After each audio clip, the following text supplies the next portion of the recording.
guys, Aaron here. Today we're going to be replacing a thermostat on a 2014 Chevy Silverado with a 5.3 liter. Now if you have the 5.3 or the 6.2 from years 2014 through 2018, these procedures will be the exact same. Now the OEM thermostat, which is located right here, has a temperature of 207 degrees, and that's the temperature in which the thermostat starts to open. The truck actually runs a little bit warmer than that, around 220 degrees, and under extreme conditions, I've seen the temperature go up to about 230 degrees. So we're actually going to be installing a colder temperature thermostat by Lingenfelter. It's a 160 degree thermostat, and at the end of the video I'm going to show you a couple things that we're actually going to change in the tune file to help the computer control the temperature to a lower temperature of around 180 to 200 degrees during normal operation.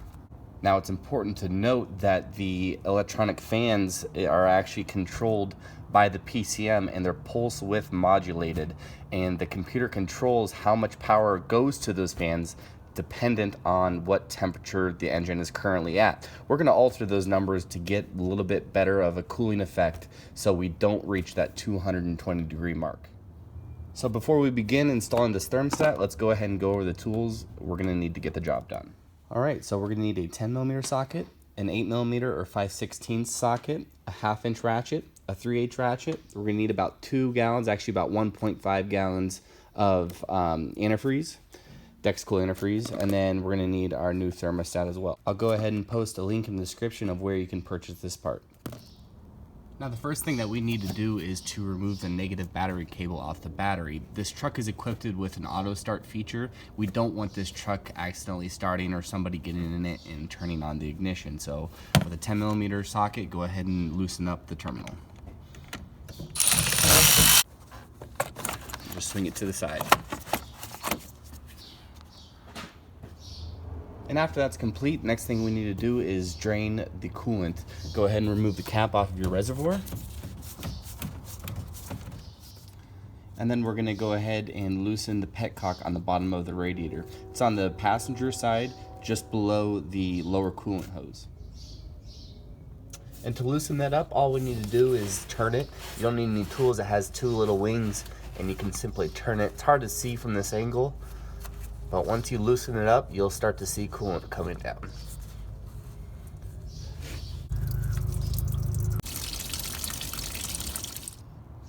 Now that all of our coolant's drained, the first thing that we need to do if you have an original intake is to remove it. Now to do that, you're going to remove both PCV hoses, one on the left and one on the right side, and then you're going to loosen up the 8mm or 5/16 hose clamp, both at the airbox and at the throttle body, and then remove the connector for your mass airflow sensor.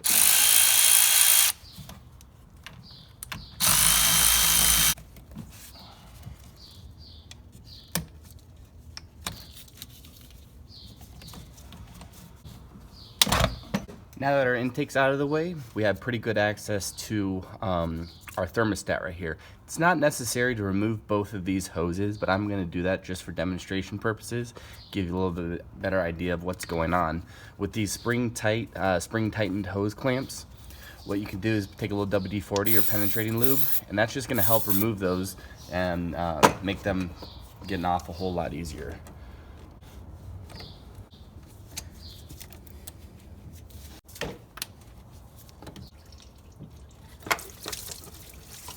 Now that our hoses are off, all we have to do is remove the 3 10mm bolts and remove the thermostat housing.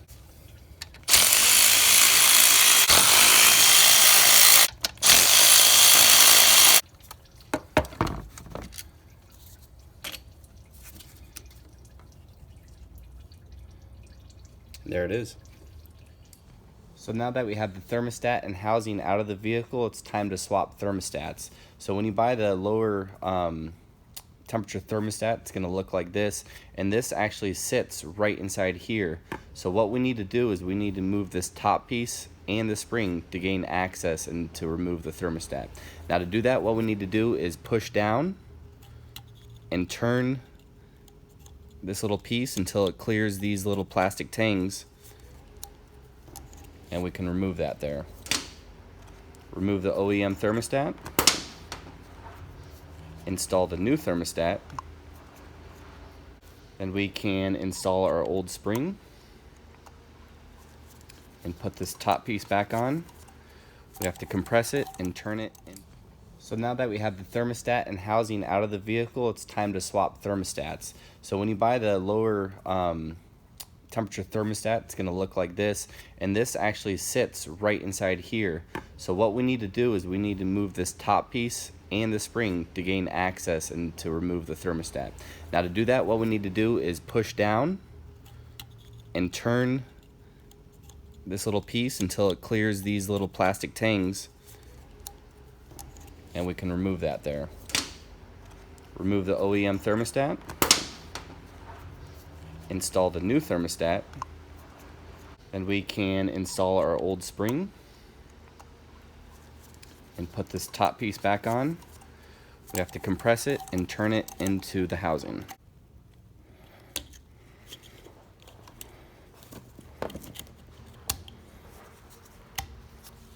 And there we are.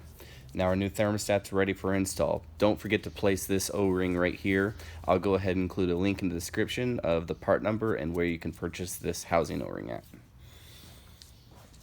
Now from here it's pretty much reverse procedure, starting with the installation of the thermostat and housing, along with the 3 bolts needed to secure it. One thing to remember is that this housing of the water pump right here is aluminum, so these bolts really don't need to be tightened down a whole lot.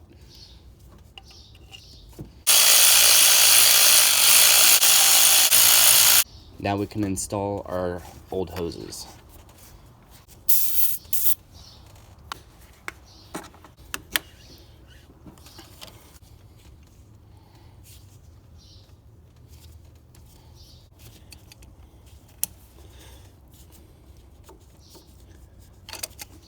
Now that our hoses have been installed, it's time to install our old intake back on.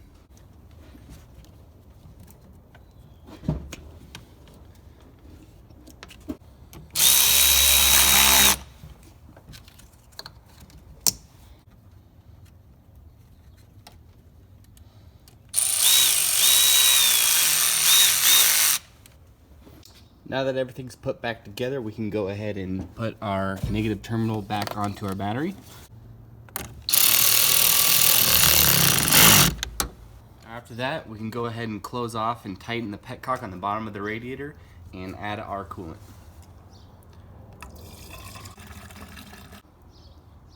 One thing to note, on the side of the coolant reservoir there is a fill cold mark. Go ahead and add your coolant to that mark. As you can see, I have a little bit more to go. Your engine can be running while you're adding coolant. It's probably better that way any air can be siphoned out of the system. So the first thing we're going to have to do is open the tune file from the vehicle. If you're familiar with HP tuners, you could simply just read the vehicle by pushing this button right here, or you can open the tune file if you have it saved, which I do. So I'm going to go ahead and open that file. And now to make the changes to the cooling system, we're going to go to System, and we're going to go to Fans. And it's pretty intricate, and these ECMs are very detailed in how they can control the cooling systems on these vehicles. The first thing we need to change is the value for the mechanical thermostat.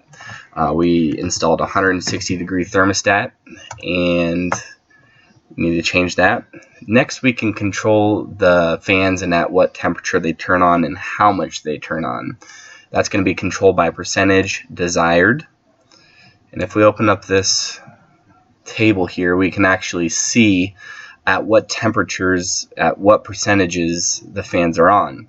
So now that we've installed a 160-degree thermostat, I really don't want coolant temperatures reaching 220 degrees. And if they are reaching 220 degrees, that's going to indicate that there's probably an issue with the vehicle. So what I'm going to do is I'm going to keep this 192 at 10%, and I'm going to take this 212 to 221, and I'm going to put it in at a 25% pulse width modulation. You can see how our graph has changed. It's a lot steeper in this location right here, which is good. What I never want to see 220 to 230 degrees.